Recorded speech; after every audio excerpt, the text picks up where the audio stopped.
Merci de nous accueillir. Moi, je me présente, je suis Delphine Séverin. Moi, je suis la directrice du service politique contractuelle et relations interterritoires à la communauté d'agglomération du Pays Voironnais. Et je suis accompagnée du coup... Donc moi, je suis Pierre Emery. Je suis, je dirais, simple conseiller municipal dans la commune de Saint-Joire-en-Valdaine, sur le Pays Voironnais, mais je fais une partie de la commission transition écologique, où je suis référent pour le bassin de vie concerné par, voilà, dans lequel je réside. Donc, on est venu aujourd'hui vous parler du plan d'urgence sur lequel a travaillé le Pays Voironnais en 2020 et 2021. Donc, voilà, l'idée, c'est de vous apporter un témoignage sur cette démarche. Alors, moi, je vais recontextualiser, on va faire cette présentation un peu à deux voix pour retracer un peu l'historique de ce travail. Je vais recontextualiser un peu d'où est venue voilà, cette notion de plan d'urgence, comment c'est né, comment est-ce qu'on a mené ce travail-là, et puis un peu les suites aujourd'hui. Et puis du coup, Pierre interviendra un peu. On a commencé à mettre des schémas, là, afficher des schémas aussi sur lesquels Pierre a beaucoup planché. Donc voilà, pour vous expliquer un peu ce à quoi on a pu aboutir et comment on est arrivé là. Alors tout d'abord, en fait, d'où est-ce qu'on est parti le plan d'urgence? Les prémices, en fait, c'est lié avec la mise en place du PCAET, du plan climat, sur lequel on a travaillé, qui a été mis en place en 2019 au Pays Voironnais pour la période 2019-2025, et sur laquelle, effectivement, une des actions un peu phares et, oui, on va dire visionnaire, du coup, c'est ce qui a été dit sur cette action-là en 2019, quand elle a été inscrite dans le PCAET du Pays Voironnais, qui était de se dire, aujourd'hui, il est important peut-être de créer, de s'intéresser à la mise en place d'un plan d'urgence en cas de raréfaction subie des ressources sur le territoire. Et donc ça, après plusieurs discussions, enfin Pierre en était témoin également et voilà, un fervent rapporteur de cette action-là, disant bah oui, ok, les élus du Pays Voironnais avaient dit effectivement c'est quelque chose qu'il faut inscrire dans le PCAET du Pays Voironnais. Et donc on a eu l'action, cette fameuse action D7 qui a été de se dire ben voilà, mettre en place un plan d'urgence pour réfléchir sur on va dire la résilience du territoire en cas de raréfaction subie des ressources. Bon, on est arrivé là, le PCAET a été voté en novembre 2019, s'en est suivi, voilà, 2020, crise Covid, élections municipales, changement au niveau de l'interco, voilà, chamboule tout au niveau de l'exécutif de la CAPV, donc mise en place des nouvelles instances, et on est arrivé en novembre 2020 avec la réappropriation par les élus de ce PCAET, de ce plan climat. 10 ans, donc la première commission, puisque au niveau du Pays Voironnais, on a une première VP, une première vice-présidente à la transition écologique, qui disant cette action du plan d'urgence, effectivement, c'est quelque chose qu'il faut lancer très rapidement. Donc ni une ni deux, un groupe de travail a été mis en place assez rapidement donc là c'était novembre 2020, effectivement. Donc à compter de début 2021, les premiers comités de technique de PCAET ont été mis en œuvre, un peu au pas de course, et l'action phare était la création, effectivement, la constitution d'un groupe de travail pour le plan d'urgence. Donc là, entre mars 2021 et du coup juin 2021, en 3 mois, on a fait 6 réunions de travail pour sortir ce plan d'urgence, qui était une priorité effectivement annoncée. Ce groupe de travail a été composé, en gros, on était 6 personnes. Donc on avait 3 agents techniques là effectivement de la CAPV, dont je faisais partie, 2 élus référents dont Pierre faisait partie, et puis donc une citoyenne qu'on appelle le relais PCAET sur les territoires, et puis on avait également une collègue de l'agence d'urbanisme. Donc, on a mené un peu ce travail au pas de course, en plus, voilà, sur des conditions un peu dégradées à l'époque, parce qu'on était encore un peu confinés, déconfinés, enfin bon, c'était un peu particulier. Et un rendu de ce travail a été mené en juin 2021 sur cette notion de plan d'urgence. Donc là, je vous resitue un peu, voilà, le cadre, comment est-ce qu'on est arrivé à cette question-là, avant de rentrer effectivement sur la mécanique et la logique de travail qu'on a suivie. Aujourd'hui, effectivement, le groupe de travail plan d'urgence s'est arrêté, puisqu'on a rendu notre travail en juin 2021. J'apporterai peut-être des compléments à la suite sur la conclusion, on va dire, puisque un nouveau groupe de travail qui s'appelle un groupe de travail résilience du territoire a été mis en place dans la foulée. Mais je reviendrai peut-être là-dessus une fois qu'on vous a présenté le travail du plan d'urgence qui aura été mené. Sur le plan d'urgence en lui-même, du coup, c'est vrai que quand on s'est réunis, les premiers rendez-vous, c'est ce qu'on se disait en venant, que c'est vrai qu'on tâtonnait, bon, on se réunit, qu'est-ce qu'il faut faire, par où est-ce qu'on prend le truc, bon, déjà on se connaissait pas forcément, beaucoup de visio, donc ça aidait pas encore en plus à se dire par quel bout on va prendre ça. Donc, l'idée, c'était de se dire, c'est quoi l'objectif, effectivement, de ce plan d'urgence? À quoi est-ce qu'on veut aboutir? Donc, on s'est rapidement mis d'accord. L'idée, c'était vraiment essayer de se préparer peut-être à l'inimaginable pour être le moins démuni possible en cas de catastrophe subie, hein, on va dire, de catastrophe ou de diminution progressive de ressources sur le territoire. Essayer de mettre en place des scénarios de crise, donc là-dessus Pierre reviendra aussi après, et puis surtout de voir un peu la systémie d'acteurs qui se met en place en cas d'un bouleversement et qu'est-ce que ça induit pour nous sur le territoire, et du coup derrière d'avoir un peu des leviers d'action. L'idée c'était aussi pour objectif de sensibiliser les acteurs, hein, et notamment les élus du territoire en premier lieu sur cette raréfaction et puis sur la compréhension, on va dire, des perturbations qu'on allait potentiellement rencontrer. Et puis, voilà, d'avoir vraiment un rôle de prévention, d'accompagnement et de sensibilisation à tout ça. Il s'avère que l'histoire, on reviendra peut-être après dans les temps de débat, voilà, on a tous connu la canicule, il y a eu les incendies l'été dernier. Enfin voilà, c'était quand même des choses qui faisait que, on a pu se mettre en place dans ce plan d'urgence, imaginer l'inimaginable. En fait, l'inimaginable, non. Enfin, on l'a vécu avec les incendies, on a eu le coup les risques de blackout là, de cet hiver. Et puis là, la question de l'eau qui arrive. On a justement mis les risques systémiques sur la ressource en eau. Là, c'est un document sur lequel on avait travaillé. Voilà, du coup, le plan d'urgence, on est en pleine actu. En termes de... un peu pour resituer le départ. Je te laisse peut-être la parole sur la méthodo et puis Effectivement, pour la méthodo, on est parti d'un champ vierge, je dirais. On avait juste cet élément plan d'urgence en cas de raréfaction des ressources, c'est-à-dire qu'on était déjà allé un peu au-delà du plan climat, air, énergie territoriale. On connaissait... Difficile de ne pas connaître la problématique du climat, l'énergie aussi, on le sent plus ou moins, et on est parti de là pour dire mais qu'est-ce qui se passe s'il y a qu'est-ce qui peut causer déjà une raréfaction subie des ressources et comment le territoire est-il prêt à faire face à ça? Est-ce qu'il est prêt déjà, le territoire? Quelle est la connaissance, la conscience qu'on a de tous les éventuels manques? Raréfaction, ça peut se voir à long terme. On sait que le pétrole va manquer. On ne sait pas quand, mais il va manquer un jour. Donc, il y aura un moment, il y aura une raréfaction de l'énergie, qui est quand même le sang de nos sociétés, de notre modèle civilisationnel. Et puis d'autres... donc, l'eau. On se doute bien qu'avec le changement climatique, l'eau, ça va devenir compliqué. Mais est-ce qu'il n'y a pas d'autres ressources qui vont manquer? De quoi on peut tomber en pénurie? Et là, on a listé toute la liste des choses qui pouvaient manquer, de tous les éléments desquels on dépend. Donc, on avait mis les différentes origines sur certaines ressources, avec des conséquences sur... donc, il pouvait y avoir un manque de pétrole, un manque d'électricité, on a parlé de blackout. C'est des scénarios qui existent quelque part, mais qui sont très, très dispersés. Il y a des gens qui réfléchissent à ça. Est-ce qu'au niveau de notre intercommunalité, et on peut peut-être généraliser, mais en tout cas de notre intercommunalité, est-ce que ces questions sont prises en compte? Qu'est-ce qui se passe si on n'a plus d'électricité? Qu'est-ce qui se passe si on n'a plus d'alimentation? Qu'est-ce qui se passe s'il n'y a plus de transport? Et on a ouvert l'éventail de tous les pénuries possibles.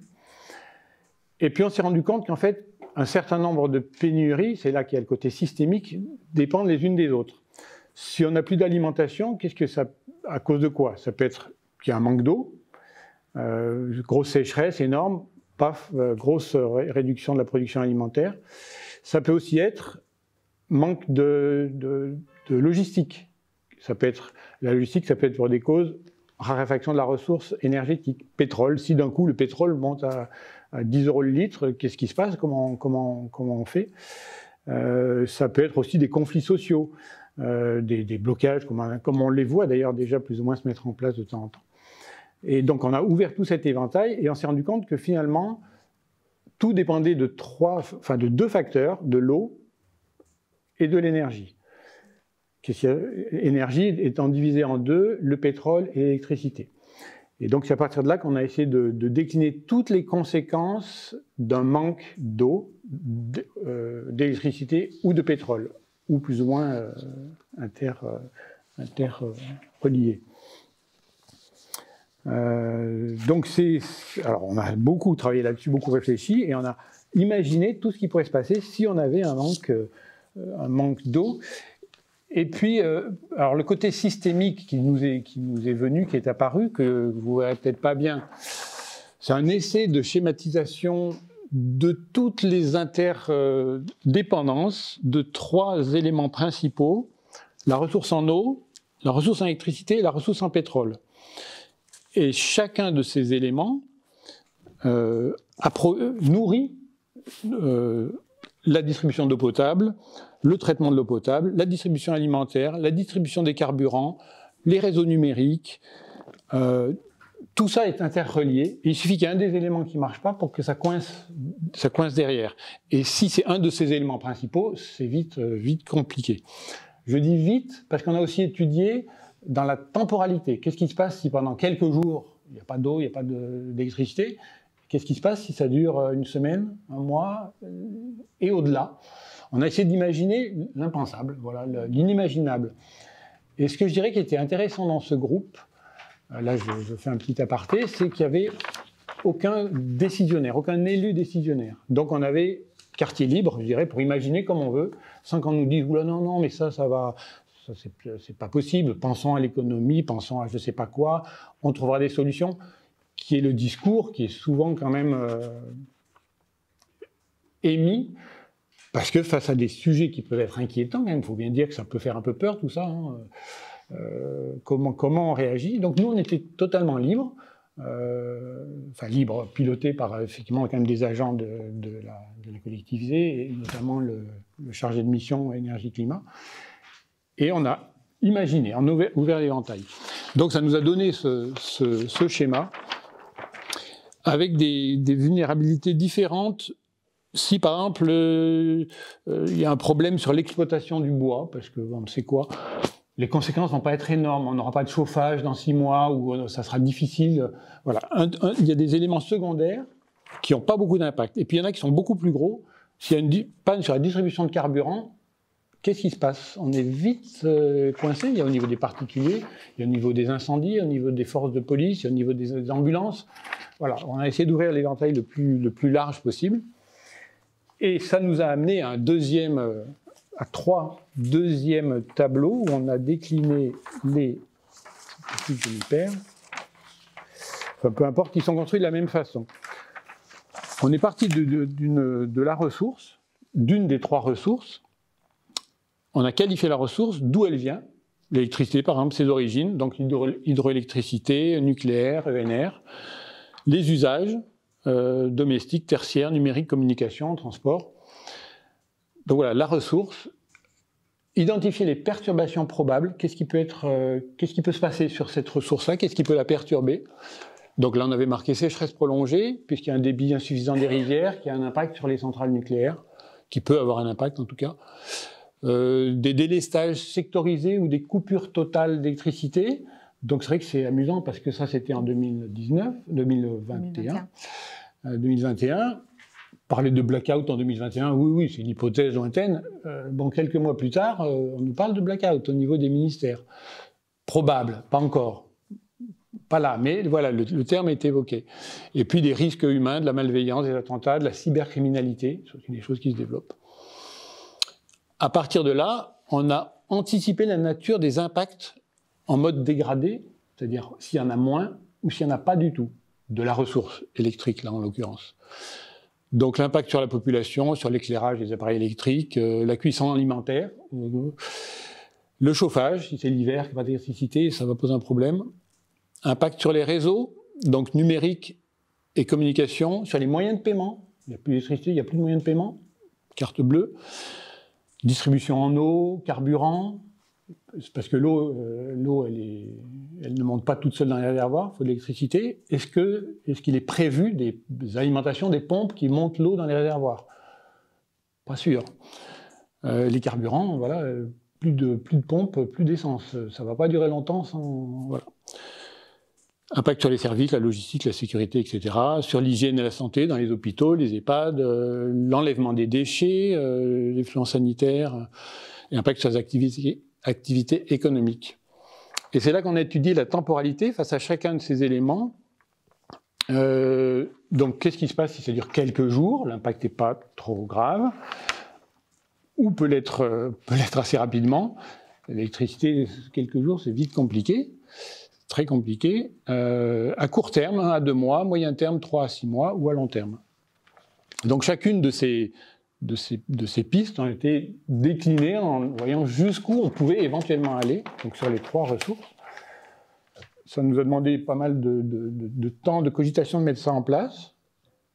Ça a été, ces dessins ont été faits par Amélie Micot, ici présente, qui a converti un tableau Excel qui était illisible, où on avait listé tout ça. Donc c'est vrai que ça nous a aidés. Et ça reste complexe, hein. Quand on le lit, il faut lire chaque détail. Avec la notion de flèche, là, de progression, au début, c'est pas très grave. Et plus ça s'accroît, plus les conséquences peuvent être difficiles, puisque on considère que s'il y a un épuisement des stocks alimentaires, s'il n'y a pas d'électricité, toujours cette conséquence, pas d'électricité, pas de pompe aux essences, plus de livraison de camions. Donc en quelques jours, on est vraiment en difficulté. Au bout d'une semaine, pénurie alimentaire, besoin vital, désorganisation de la société, et un peu plus loin, famine, risque insurrectionnel. On va vraiment vers du chaos possible. Alors, voilà. Est-ce que tout ça est pris en compte au niveau des élus? Comment ça se passe? Est-ce qu'il existe l'équivalent d'un plan Orsec? On sait que s'il y a une catastrophe chimique naturelle, le préfet déclenche plan Orsec, les pompiers, les ambulances, comment dire, les urgences, la police, tout ça, c'est tout coordonné. Qu'est-ce qui se passe s'il y a ça? Est-ce qu'il se passe quelque chose? Est-ce que c'est prévu? Grave question, grande question en tout cas. Et nous, au niveau de notre intercommunalité, où est-ce qu'on en est? Donc voilà, c'était un peu le bilan qu'on a apporté. Voilà l'état des choses. Je simplifie, hein, parce qu'on avait... Donc, ouais. Donc du coup, juin 2021, on est arrivé à cette proposition-là. On a présenté ça effectivement à la première vice-présidente, hein, en charge de la transition écologique.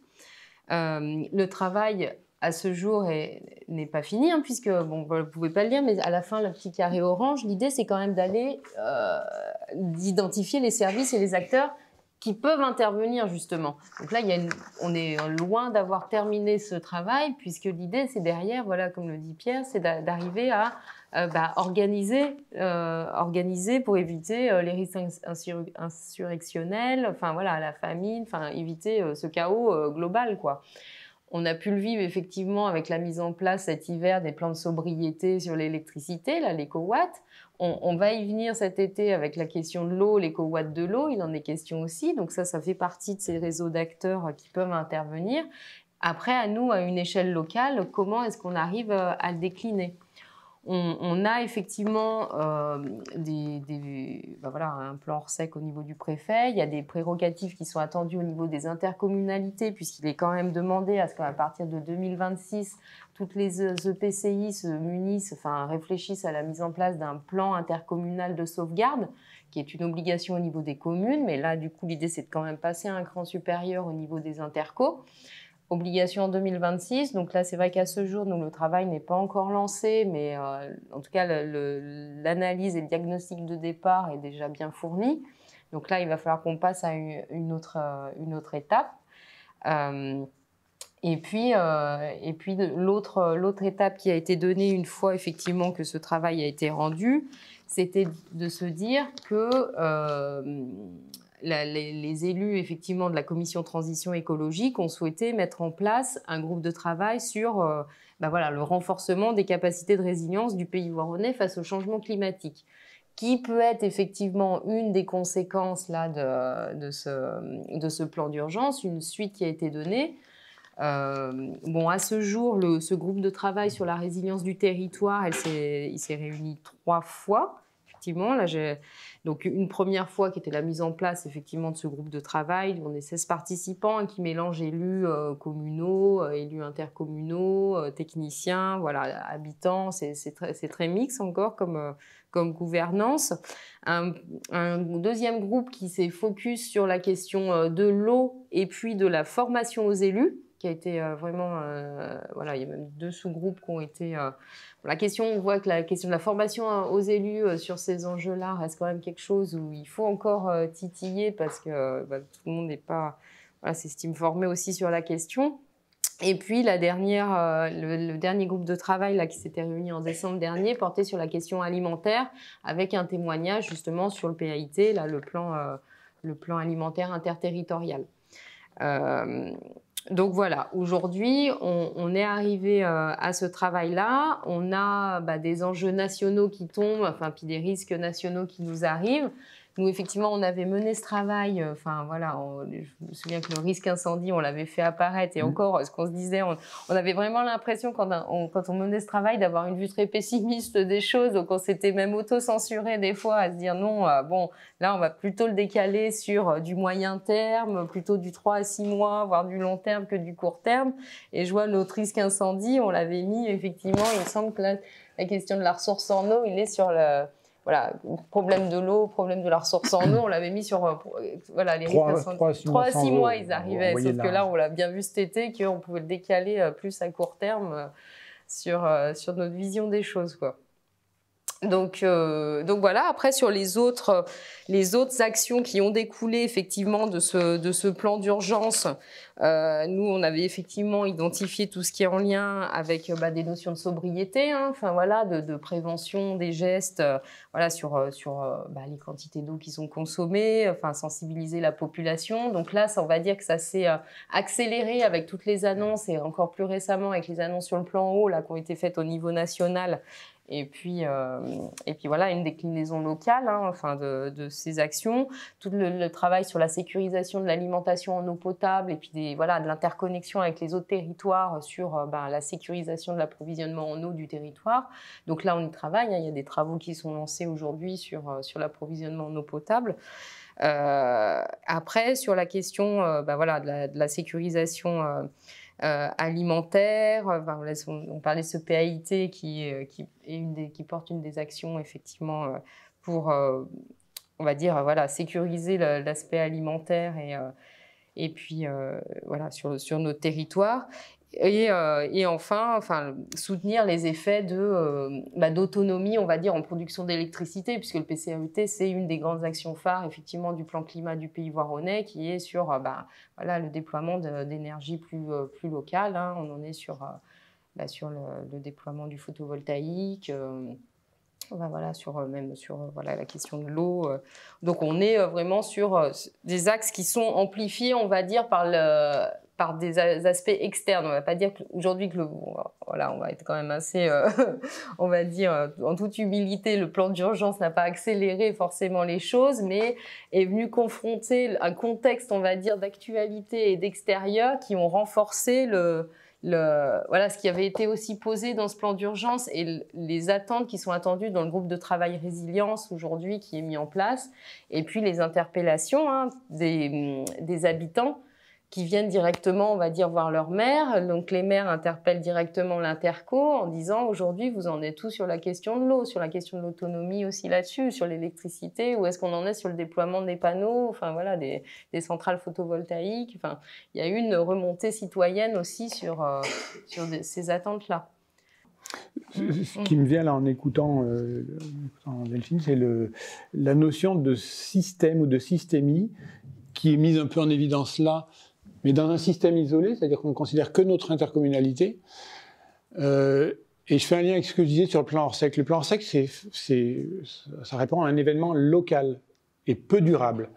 Là, on se place dans quelque chose qui n'est plus local, parce qu'on a une interconnexion de différents territoires. On n'est pas autonome, en fait. La réserve en eau, par exemple, si nous, on n'en a plus, est-ce que les autres en ont? Je ne suis pas sûr. On peut être tous à se battre pour l'eau, en simplifiant un peu. Oui, tout ça faisait système, et tous ces systèmes sont interreliés. Et quand on parle de... Oui, c'est ça qui me revient, la notion d'autonomie alimentaire, on est dans un PAIT, plan alimentaire interterritorial, c'est-à-dire qu'à l'échelle d'une interco, c'est insuffisant, c'est totalement insuffisant. Donc, au niveau d'une commune encore plus, pour les plans communaux de sauvegarde, une commune peut s'occuper de son territoire, mais ça n'a pas de sens. Donc, on passe au niveau intercommunal. Donc, à chaque fois, voilà, c'est une notion d'échelle, de différentes échelles, qui doivent fonctionner ensemble pour partager des ressources qui vont se raréfier.